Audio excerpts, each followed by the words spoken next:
Kisah kesaktian Abu Nawas yang mati, bisa hidup kembali. Berikut kisahnya. Pada suatu hari, Baginda Raja pulang ke istana, dan langsung memerintahkan para prajuritnya menangkap Abu Nawas.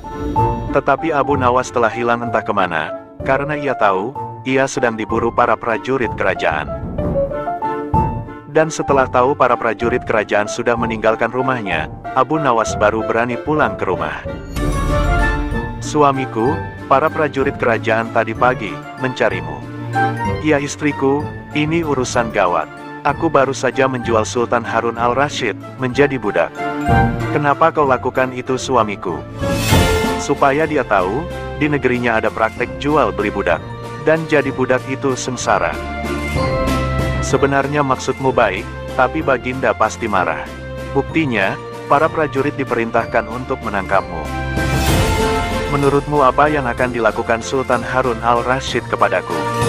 Pasti kau akan dihukum berat." "Gawat, aku akan mengerahkan ilmu yang kusimpan."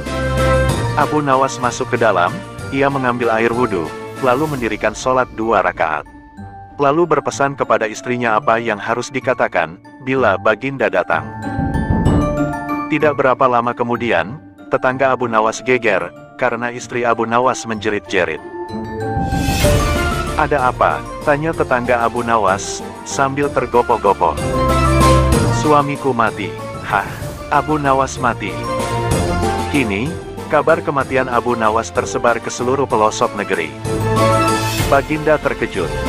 Kemarahan dan kegeraman beliau agak susut, mengingat Abu Nawas adalah orang yang paling pintar menyenangkan dan menghibur Baginda Raja.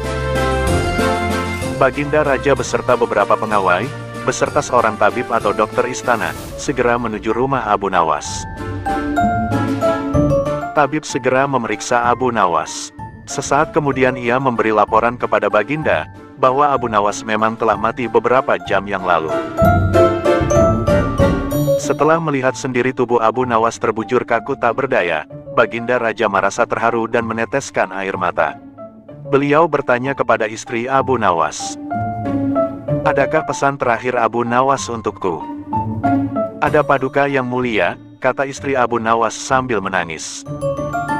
"Katakanlah," kata Baginda Raja. "Suami hamba, Abu Nawas, memohon, sudilah kiranya Baginda Raja mengampuni semua kesalahannya, dunia akhirat di depan rakyat," kata istri Abu Nawas terbata-bata. "Baiklah kalau itu permintaan Abu Nawas," kata Baginda Raja menyanggupi. Jenazah Abu Nawas diusung di atas keranda. Kemudian Baginda Raja mengumpulkan rakyatnya di tanah lapang. Beliau berkata, "Wahai rakyatku, dengarkanlah, bahwa hari ini, aku, Sultan Harun al-Rashid telah memaafkan segala kesalahan Abu Nawas, yang telah diperbuat terhadap diriku dari dunia hingga akhirat. Dan kalianlah sebagai saksinya." Tiba-tiba dari dalam keranda, yang terbungkus kain hijau, terdengar suara keras, "Syukur." Seketika pengusung jenazah ketakutan, apalagi melihat Abu Nawas bangkit berdiri, seperti mayat hidup. Seketika, rakyat yang berkumpul lari tunggang langgang, bertubrukan dan banyak yang jatuh terkilir. Abu Nawas sendiri, segera berjalan ke hadapan Baginda. Pakaiannya yang putih-putih, bikin Baginda keder juga. Kau, sebenarnya mayat hidup atau memang kau hidup lagi?" tanya Baginda dengan gemetar. "Hamba masih hidup tuanku. Hamba mengucapkan terima kasih yang tak terhingga, atas pengampunan tuanku." "Jadi kau masih hidup?" "Ya Baginda." "Segar bugar, buktinya, kini hamba merasa lapar dan ingin segera pulang." "Kurang ajar, ilmu apa yang kau pakai Abu Nawas?" "Ilmu dari Mahaguru Sufi guru hamba, yang sudah meninggal dunia. Ajarkan ilmu itu kepadaku." "Tidak mungkin Baginda, hanya guru hamba yang mampu melakukannya. Hamba tidak bisa mengajarkannya sendiri."